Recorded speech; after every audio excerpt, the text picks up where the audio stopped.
everyone. Good afternoon.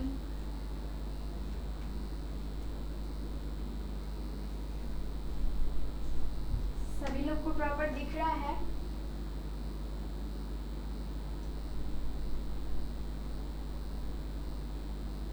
Sound clear है?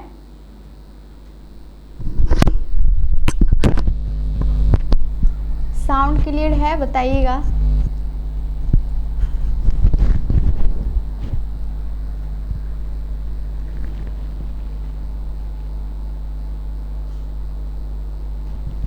तो चलिए आज का क्लास स्टार्ट करते हैं चैप्टर 1 से, बेसिक इलेक्ट्रिसिटी से।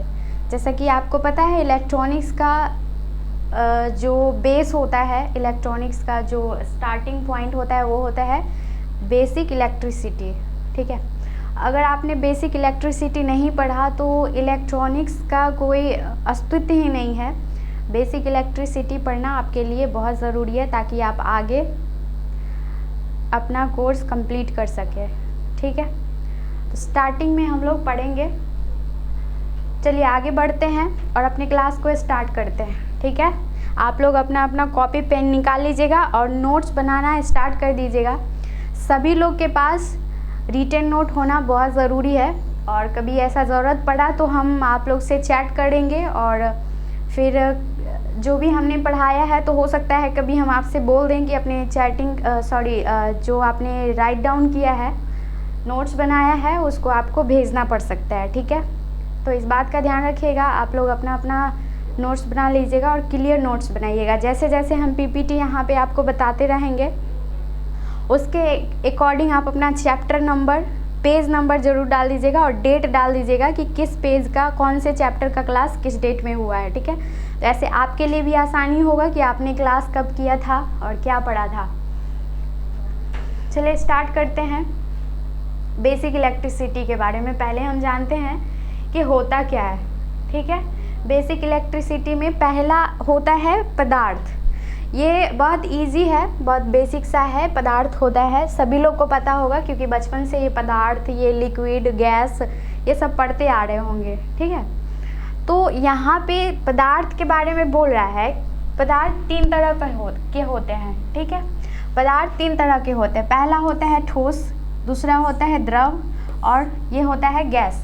ठीक है, तो इसी से मिलके जो होता है वो बेसिक इलेक्ट्रिसिटी बनता है। जैसा कि आपको देखने को मिल रहा है ठोस, द्रव एंड गैस। ठीक है, ये इसका बॉन्डिंग है। Types of matter. ठीक है, ये क्या है? Types of matter. 3 टाइप्स के होते हैं। मैंने इसको फिगर के थ्रू भी समझा दिया है। यहाँ पे अगर दिख रहा है तो ठीक है, अगर नहीं दिख रहा है तो इसमें आपको क्लियर दिख रहा होगा तो स्क्रीनशॉट ले लेना या फिर आप नोट डाउन कर लेना, जैसे भी सुविधा हो। ठीक है, देखिए यहाँ पे इसका बनावट दिया हुआ है गैस। जैसा कि आपको पता है कि गैस फ्री फॉर्म में होता है। ठीक है, फ्री फॉर्म में होता है, इसलिए इसका जो इसमें मौजूद रहते हैं, ठीक है, परमाणु, अणु, वो क्या होते हैं, अलग अलग तरह से ऐसे बिछड़े हुए रहते हैं। दूसरा है लिक्विड। लिक्विड में क्या होता है, गैस के अकॉर्डिंग इसका जो बॉन्ड होता है वो थोड़ा ज़्यादा होता है। ठीक है, ये बहुत आराम से घूम नहीं सकते हैं, फ्रीली नहीं रह सकते हैं। ठीक है, इसलिए इसका बॉन्डेशन जो होता है ये थोड़ा सा क्रिटिकल होता है, बहुत पास होता है। ठीक है, किसके अकॉर्डिंग? गैस के अकॉर्डिंग। थर्ड आपका आ रहा है सॉलिड। ठीक है, सॉलिड है, दिखाई दे रहा होगा आप लोग को, सॉलिड। ठीक है, सॉलिड का आप देख रहे हैं कि इसका जो अणु होता है एकदम पास होता है, ऐसे क्लोज होता है। तो ये होता है, ये एकदम फ्री नहीं होता है, फ्री अवस्था में नहीं होता है, ये एक सेपरेट बॉन्ड में रहता है। ठीक है, तो आगे बढ़ते हैं। इसका स्क्रीनशॉट आप ले लेना और यहीं से आपका बेसिक चैप्टर स्टार्ट हो रहा है। ये काफ़ी ज़रूरी है। ठीक है, इससे एग्ज़ाम में देखने में इजी लग रहा है लेकिन इससे एग्ज़ाम में बहुत सारे क्वेश्चन अभी तक आए हुए हैं। आगे बढ़ते हैं।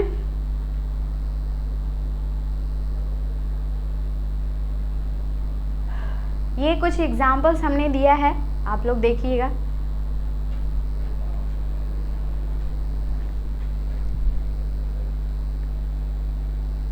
देखिए यहाँ पे दिया हुआ है सॉलिड।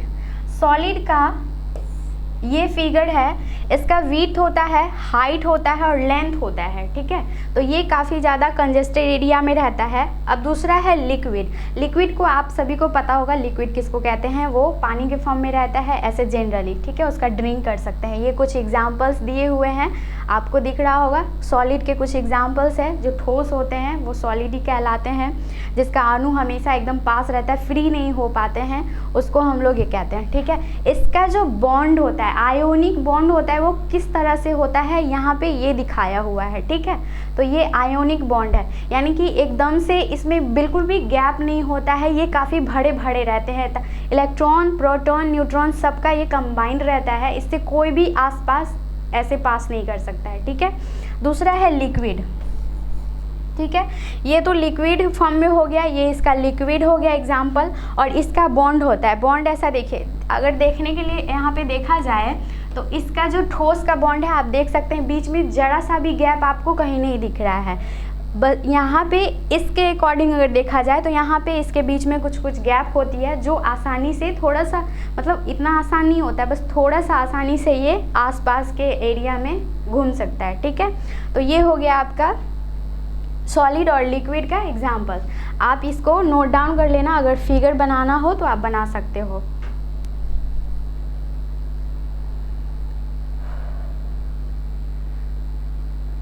अब आते हैं गैस की बात करते हैं, ठीक है। तो ये गैस है, गैस का ये कुछ एग्जाम्पल्स है। गैस में आपका जैसे ये हो गया ओजोन, आप जान रहे हैं कि ओजोन क्या होता है, ठीक है। हीलियम हो गया, एयर हो गया। एयर में आपको अगर देखा जाए तो एयर में बहुत सारे गैसेस होते हैं जिससे मिलके एयर बने होते हैं। ये इसका आयोनिक बॉन्ड अगर देखा जाए ऐसे, तो गैस का आयोनिक बॉन्ड सबसे आज़ाद रहता है, एकदम फ्री रहता है। ये ट्रैवल कर सकते हैं अपने मर्जी से, कहीं भी जा सकते हैं, आ सकते हैं, ट्रैवल कर सकते हैं, क्योंकि इसके जो अणु होते हैं ना वो काफ़ी ज़्यादा क्या होते हैं, अलग अलग रहते हैं, ऐसे बिखरे हुए रहते हैं, ठीक है। ये गैस होता है, तो आप कुछ भी यहाँ पे क्या होता है कि आप कुछ भी करो, इसमें इलेक्ट्रॉन, प्रोटॉन जो भी प्रवाहित करना है कर लीजिए, इसमें कोई दिक्कत नहीं है। तो इसका एरिया क्या होता है, क्षेत्रफल क्या होता है, ये कोई भी सीमित नहीं रहता है, ठीक है। आगे बढ़ते हैं, ये तो बेसिक सी चीज़ें थी, आप सभी को पता ही होगा। आगे बढ़ते हैं।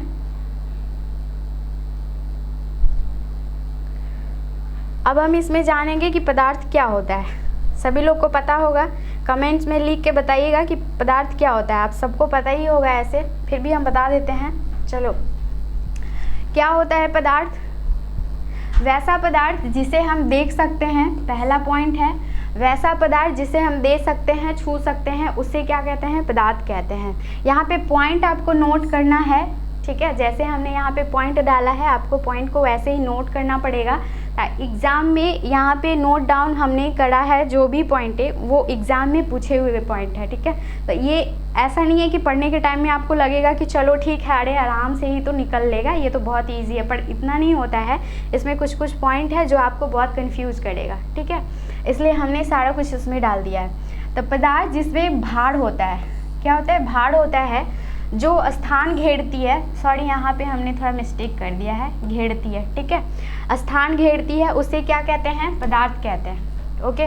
मतलब कि जो भारी होता है, स्थान को घेरता है, किसी भी जगह पे कहीं पे भी रख दीजिए, स्पेस को ले ही लेगा वो, उससे पदार्थ कहते हैं। जैसे लकड़ी, पत्थर, ठोस अल्कोहल, ऑक्सीजन, हाइड्रोजन इत्यादि। हाँ, अब ये चीज़ आपको ध्यान रखना है कि अभी तो यहाँ पे ऑक्सीजन हो गया जो कि एयर हो गया, कार्बन डाइऑक्साइड हो गया जो कि एयर हो गया, और ये हाइड्रोजन, मतलब ये सब देखने में ऐसा लग रहा है कि ये गैस है, ठीक है, लेकिन ये गैस नहीं होता है, ये आपका सॉलिड फॉर्म में होता है, ठीक है। तो यहीं पे ये कंफ्यूज करेगा, कार्बन डाइऑक्साइड, ऑक्सीजन डाल देगा और ये पूछेगा आपसे कि अब आप ये बताइए कि ये ठोस के फॉर्म में होता है या फिर गैस के फॉर्म में होता है, ठीक है। तो जहाँ पे ठोस का ऑप्शन आएगा आपको ठोस लिखना है, ठीक है, तो ये ध्यान रखना है।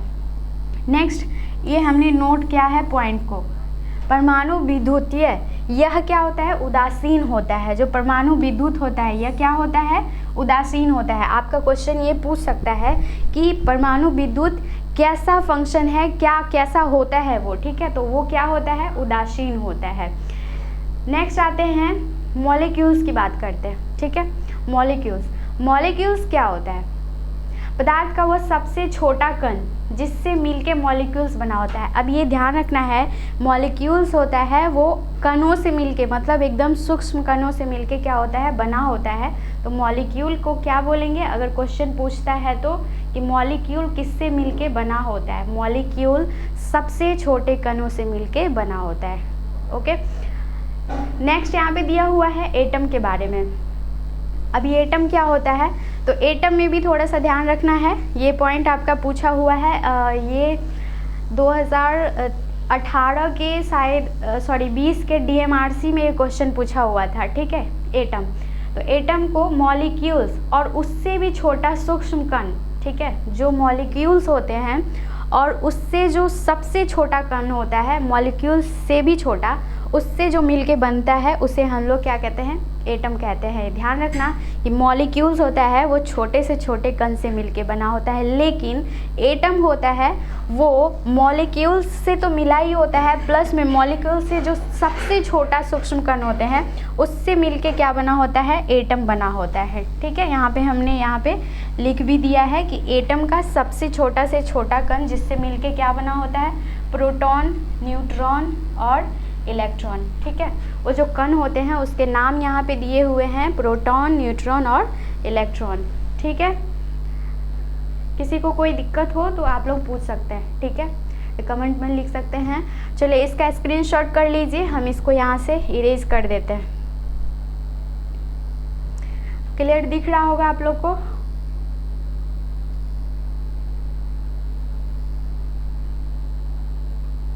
आगे बढ़ते हैं।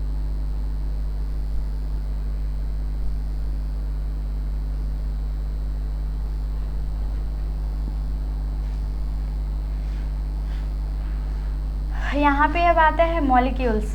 थोड़ा सा इसके बारे में स्ट्रक्चर देख लेते हैं कैसा होता है। पहला चीज़ यहाँ पे ये दिया हुआ है, मॉलिक्यूल्स में थोड़ा सा और डिटेल्स में हमने कुछ पॉइंट को नोट डाउन कर दिया है, देख लेना। यहाँ पे पहला पॉइंट दिया हुआ है, प्रत्येक पदार्थ छोटे छोटे कणों से मिलकर बने होते हैं। मॉलिक्यूल्स का होता है कि प्रत्येक पदार्थ छोटे छोटे कणों से मिलकर बने होते हैं। ठीक है, नेक्स्ट पॉइंट दिया हुआ है, किसी पदार्थ का छोटा से छोटा कण, ठीक है, किसी पदार्थ का छोटा से छोटा कण जिसमें उस पदार्थ के सभी यौगिक एवं रासायनिक गुण, कौन सा, यौगिक एवं रासायनिक गुण क्या होता है, मौजूद होता है, उसको हम लोग क्या कहते हैं, मॉलिक्यूल्स कहते हैं। ये चीज़ ध्यान रखिएगा, क्वेश्चन कभी भी किसी भी तरह से एराइज कर सकता है। जो पॉइंट हमने यहाँ पे बताया है उससे आप लोग खुद क्वेश्चन बनाइएगा और उसके बाद इसको खुद में आंसर सोचिएगा कि इसका आंसर हमको क्या देना है। तो आप ऐसे इसे क्वेश्चन बना सकते हैं कि किसी पदार्थ का छोटा से छोटा कण जिसमें उसके कौन से गुण मौजूद होते हैं। ठीक है, कौन से गुण मौजूद होते हैं, तो वहाँ पे कौन से गुण हो जाएंगे आपके आंसर में, यौगिक एवं रासायनिक गुण। ठीक है, ये क्लियर हो गया होगा सभी लोग का। नेक्स्ट आगे बढ़ते हैं थर्ड पॉइंट पे। ठीक है, मॉलिक्यूल्स यहाँ पे दिया हुआ है कि स्वतंत्र अवस्था, जो स्वतंत्र अवस्था में प्रेजेंट रह सके उसे क्या कहते हैं, मॉलिक्यूल्स कहते हैं, यानी अणु कहते हैं। ठीक है, ये हमेशा क्या होगा, स्वतंत्र रूप, फ्रीडम रहता है। ठीक है, जैसे इसमें अगर गैस की बात कर लेते हैं तो गैस एक मॉलिक्यूल्स में आ सकता है क्योंकि वो स्वतंत्र रूप में रहता है, वो यहाँ से वहाँ जहाँ तहाँ भ्रमण कर सकता है, यानी जा सकता है, आ सकता है। ठीक है, तो यहाँ पे पूछेगा कि क्या मॉलिक्यूल स्वतंत्र अवस्था में रहते हैं या फिर वो बॉन्ड में रहते हैं, तो आपका आंसर होगा कि मॉलिक्यूल्स हमेशा स्वतंत्र अवस्था में रहते हैं। मॉलिक्यूल्स हमेशा स्वतंत्र अवस्था में रहते हैं। ठीक है, नोट कर लीजिए इसको। यहाँ पे आप देख सकते हैं, इसका फिगर हमने डाल दिया है मॉलिक्यूल्स का कि स्वतंत्र अवस्था में कैसे रह सकते हैं। तो आप देख रहे हैं ये जो छोटे छोटे आपको कण दिख रहे हैं, ठीक है, ये जो छोटे छोटे कण दिख रहे हैं, इसके बीच में ये जो आपको दिख रहा होगा, ये गैप दिख रहा होगा। ठीक है, ये जो बीच में जो ये गैप दिख रहा है, ठीक है, अणु के बीच में ये गैप दिख रहा है, यही चीज़ें होती है जो एक दूसरे को भ्रमण करने के लिए रास्ता देती है, और ये फ्री रहता है, फ्री आराम से घूम सकता है, एक दूसरे से ये टच नहीं करता है। ठीक है, तो इस तरह से ये फ्रीली रह सकता है। यहाँ पे भी यही स्ट्रक्चर का थोड़ा सा और क्रिटिकल पॉइंट दिया हुआ है कि ये एक जाल के तरह होता है। ठीक है। और अपना अपना इसका क्या होता है, एक स्टेट फिक्स होता है जिस पे वो भ्रमण कर सकता है, एक दूसरे से टच नहीं करेगा, कोई लगाव नहीं होगा, ये आज़ाद है, आराम से कहीं भी घूम फिर सकता है, ठीक है। तो ये फिगर अगर आपको बनाना हो तो बना लेना, ये समझने के लिए हमने ये फिगर डाल दिया था।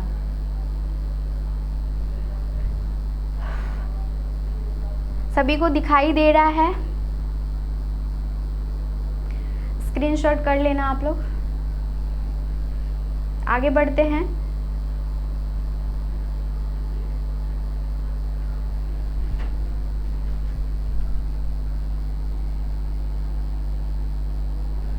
चलिए अब आगे बढ़ते हैं और अब हम थोड़ा एटम के बारे में डिटेल्स में बात करते हैं, ठीक है। एटम, अभी एटम क्या होता है? एटम परमाणु होता है, हिंदी में हम लोग इसको क्या कहते हैं? एटम को परमाणु कहते हैं, ठीक है। अभी ये परमाणु होता क्या है ये देखते हैं। प्रत्येक पदार्थ अणु अपने छोटे कणों तथा परमाणुओं से मिलकर बना होता है। मतलब एटम में जितने भी अणु होते हैं और जो छोटे छोटे उसके टुकड़े परमाणु के होते हैं, ये दोनों से मिलके क्या बने होते हैं? एटम बने होते हैं। तो यहाँ पे ये ध्यान रखना है, क्वेश्चन आपका ये पूछ सकता है कि एटम का संरचना कैसे होता है, एटम कैसे अपने आप को निर्माण करता है, ठीक है। तो वहाँ पे इसका आंसर होगा अणु अपने छोटे कणों तथा परमाणुओं से मिलके बना होता है, ठीक है। दूसरा पॉइंट आपका है, तत्व एक ऐसा पदार्थ है जिसके परमाणु में सभी प्रोटॉन संख्या समान होती है। ये हमने यहाँ पे एक एक्स्ट्रा पॉइंट डाल दिया है तत्व के बारे में, ठीक है। बस इसको नोट डाउन कर लेना, इस पे ज़्यादा दिमाग नहीं लगाना है, ठीक है। तत्व एक ऐसा पदार्थ होता है जिसमें परमाणुओं में सभी प्रोटॉन की संख्या क्या होती है? समान होती है, ठीक है। आगे हम जब एलिमेंट में जाएंगे तो इसको और डिटेल्स में बताएंगे, ठीक है। नेक्स्ट पॉइंट हम देखते हैं, यहाँ पे दिया हुआ है नेक्स्ट पॉइंट, किसी पदार्थ का वह छोटे से छोटा कण पार्टिकल्स, ठीक है, जो रासायनिक क्रियाओं में भाग ले सके। अब यहाँ पे क्वेश्चन आपका एक यहाँ से बन रहा है कि जो एटम होते हैं वो किस क्रिया में भाग ले सकते हैं? भौतिक में ले सकते हैं, रासायनिक में ले सकते हैं। तो ये दो सवाल आपसे पूछ सकता है कि एटम के बारे में ये बताइए कि ये किस क्रिया में भाग ले सकता है। तो यहाँ पे आप दे सकते हैं कि रासायनिक क्रिया में ये भाग ले सकता है, ठीक है। एटम हमेशा रासायनिक क्रिया में भाग ले सकता है, ओके। नेक्स्ट आगे का पॉइंट देख लीजिए, रासायनिक क्रियाओं के द्वारा इसे अलग किया जा सकता है, ठीक है। मतलब कि आपका जो एटम है उसमें जो भी एलिमेंट्स मिले होंगे तो आप उसको आसानी से अलग करने के लिए कौन सी विधि अपना सकते हैं? रासायनिक विधि, ठीक है। तो इसमें ये क्वेश्चन आपका पूछा हुआ था, ये क्वेश्चन आपका बार्क में था, नहीं इसरो वाला क्वेश्चन था इसमें, ठीक है। ये इसरो का क्वेश्चन आया हुआ था, किसी भी प्रीवियस ईयर में था, प्रीवियस क्वेश्चन में देखा था मैंने, इसलिए यहाँ पे डाल दिया है कि एटम को किस क्रिया के द्वारा यानी किस विधि के द्वारा अलग किया जा सकता है, ठीक है। तो यहाँ पे कौन सा हो जाएगा? रासायनिक क्रिया, ओके। सब लोग को दिख रहा है? नहीं दिखे या प्रॉपर आवाज़ नहीं आए तो आप लोग बताना, ठीक है। नेक्स्ट आगे बढ़ते हैं। यहाँ पे दिखा रहा है कि ये स्वतंत्र अवस्था में नहीं रहते। मैंने पहले ही बताया था कि इसका बाउंड होता है, आयोनिक बॉन्ड होता है, वो काफ़ी ज़्यादा क्रिटिकल होता है। तो ये परमाणु क्या होता है? ये स्वतंत्र अवस्था में नहीं रहता है, ठीक है। तो यहाँ पे आप लोग ध्यान रखना, ये विद्यमान होगा, ठीक है। यहाँ पे बोल रहा है कि एटम जो स्वतंत्र अवस्था में विद्यमान नहीं रहते हैं उसे क्या कहते हैं? परमाणु कहते हैं। ये भी क्वेश्चन आपको बोला गया था कि कौन सा ये किस अवस्था में, एटम किस अवस्था में पाया जाता है, ठीक है। तो एटम हमेशा कंजस्टेड अवस्था, स्वतंत्र अवस्था में नहीं रहेगा, ये हमेशा कंजस्टेड रहेगा। तो यहाँ पे क्वेश्चन पूछ सकता है कि क्या ये अणु या परमाणु, ये दोनों में से कौन स्वतंत्र अवस्था में मौजूद रहते हैं? तो यहाँ पे क्या हो जाएगा? आपका आंसर एटम हो जाएगा, ठीक है। यहाँ पे अब देखिए, इसका कुछ मैंने स्ट्रक्चर यहाँ पे डाला है। सबसे पहला ये देखिए, ये एक नाभिक है, ठीक है। नाभिक में आपका प्रोटॉन और न्यूट्रॉन होता है, ये सभी लोग को पता होगा। नाभिक में हमेशा क्या होता है? प्रोटॉन होता है और न्यूट्रॉन होता है, ठीक है। इसको हम लोग नाभिक को क्या कहते हैं? न्यूक्लियस कहते हैं, ठीक है। न्यूक्लियस के अंदर आपका दो अवेलेबल रहेगा, एक तो प्रोटॉन और दूसरा न्यूट्रॉन। अब यहाँ पे बोल रहा है इलेक्ट्रॉन, तो इलेक्ट्रॉन इसके बाहरी कक्षा में क्या करता है, गति करता है, ठीक है। इलेक्ट्रॉन जो होगा ये इसके बाहरी कक्षा में क्या करेगा, गति करेगा, ओके। लेकिन यहाँ पे देखने वाली बात ये है कि ये जो आपका इलेक्ट्रॉन बाहरी कक्षा में गति कर रहा है, ठीक है, तो क्या ये स्वतंत्र अवस्था में है, क्या नहीं है ना। इसका एक फिक्स जगह है बनाया हुआ जो यहीं पे ये भ्रमण कर सकता है, इसके अलावा ये कुछ भी नहीं कर सकता है, कहीं नहीं जा सकता है। इसको ना यहाँ पे एक फिक्स जगह पे दिया गया है, तो ये इस तरह से विचरण करेगा, ठीक है। तो इसीलिए इसको हम कहते हैं कि ये स्वतंत्र अवस्था में विद्यमान नहीं रहता है, ठीक है। चलिए अभी इसको स्क्रीनशॉट आप लोग कर लीजिए, क्योंकि ये पॉइंट आपको बहुत इजी ही लग रहे होंगे, लेकिन जब एग्ज़ाम देने जाते हैं ना तो हम लोग बहुत भूलते हैं। मेरे साथ भी ऐसा होता है कि खुद पढ़ लेते हैं, पढ़ा देते हैं और फिर एग्ज़ाम में जाके मुंह ऐसे खोल लेते हैं, बात ख़त्म हो गया, वापस आ जाते हैं। तो ना ये छोटे छोटे पॉइंट हैं जो काफ़ी ज़्यादा सीरियस हैं। हो गया सब लोग का, चलो नेक्स्ट आगे बढ़ते हैं। बेसिक इलेक्ट्रिसिटी बहुत हार्ड नहीं है, बस वही है जो आपका बेसिक 10th में या 12th में आप लोगों ने पढ़ा है, ठीक है। नेक्स्ट एटॉमिक संरचना के बारे में बोले। अब एटम का संरचना कैसे होता है ये देख लीजिए आप लोग, ठीक है। पहले तो यहाँ पे दिया हुआ है कि जो नील्स बोर एक वैज्ञानिक थे, ठीक है, नील्स बोर, जिन्होंने 1913 में ये पता लगाया था परमाणु संरचना के बारे में, ठीक है। नील्स बोर 1913 में परमाणु संरचना के बारे में क्या किया था, बताया था। तो यहाँ पे ये क्वेश्चन देखने में ऐसा लग रहा है कि चलो नॉर्मल सा टाइप का है, ये तो पूछता ही नहीं होगा, लेकिन ये पूछता है, ठीक है। ये इसका ईस्वी भी पूछेगा, वैज्ञानिक का नाम भी पूछेगा, और ये भी पूछता है कि परमाणु संरचना कब और किसने किया था, पहले किसने बताया था, ठीक है। तो वो होगा 1913 में नील्स बोर नामक वैज्ञानिक ने पहले परमाणु संरचना के बारे में बताया था, ठीक है। आपका इसमें से 2 क्वेश्चन बन रहा है।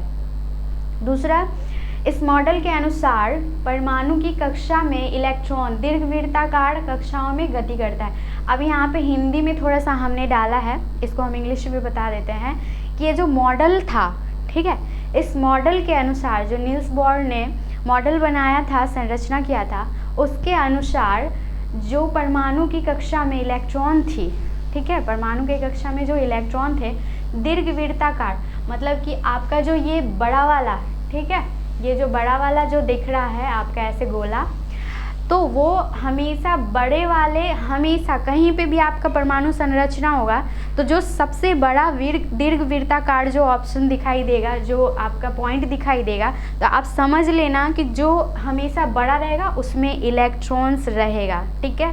ये हमने आपको इजी समझाने के लिए ये पॉइंट को डाला है।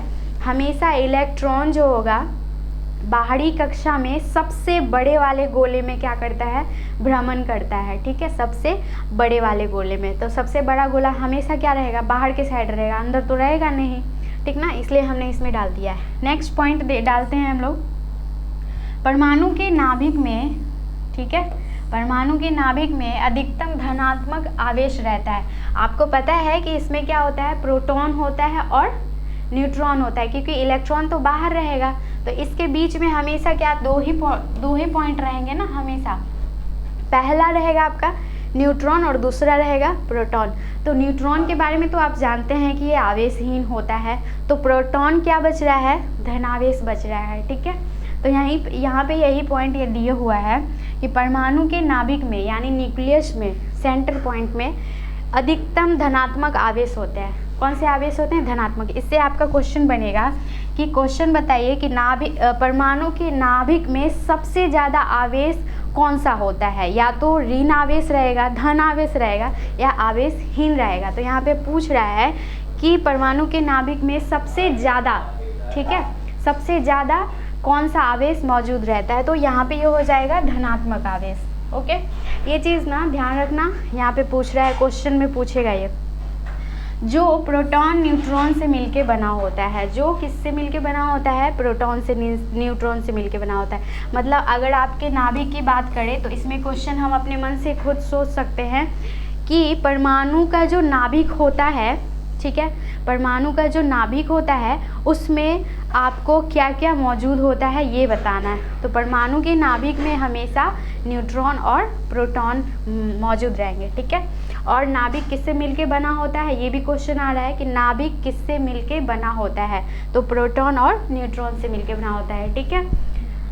ओके, आगे बढ़ते हैं हम न्यूक्लियस के बारे में।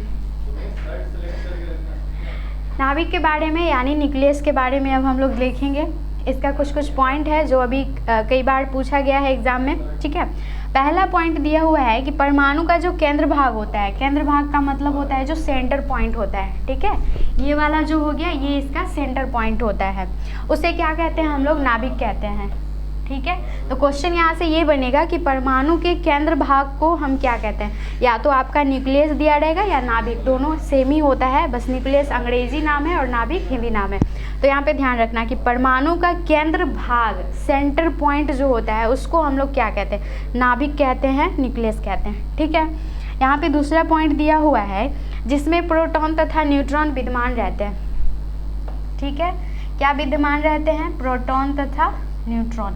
अब यहाँ पे दो क्वेश्चन यहाँ से आपका बन रहा है कि नाभिक में प्रोटॉन और न्यूट्रॉन विद्यमान यानी मौजूद रहते हैं।